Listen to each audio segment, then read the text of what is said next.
បទភ្លេងនិពន្ធថ្មីរបស់ផលិតកម្ម Sunday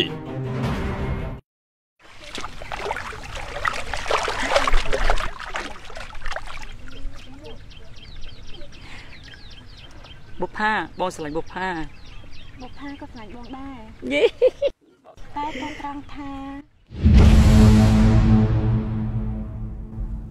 ទោះថាម៉េចទីហ៎មិនញ៉ាយពុតអញ្ចឹង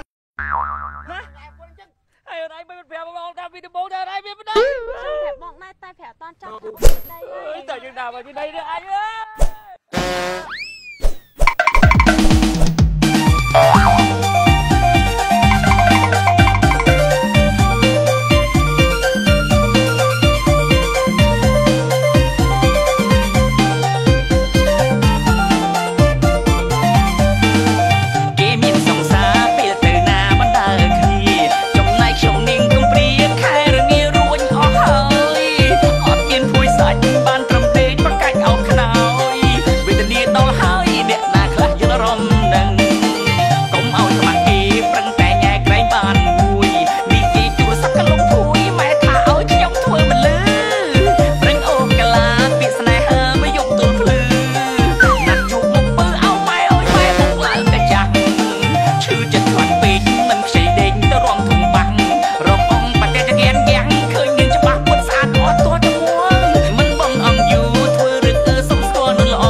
ហើយក៏ជារឿងចុងក្រោយដែរ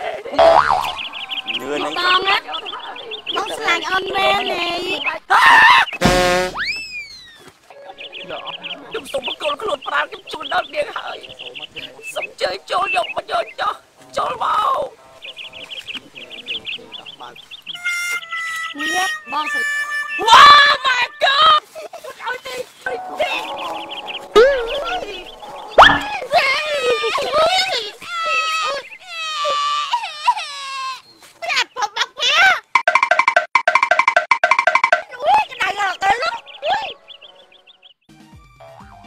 ជំរាបសួរពុកម៉ែបងប្អូនក៏ដូចជាទស្សនិកជនទាំងអស់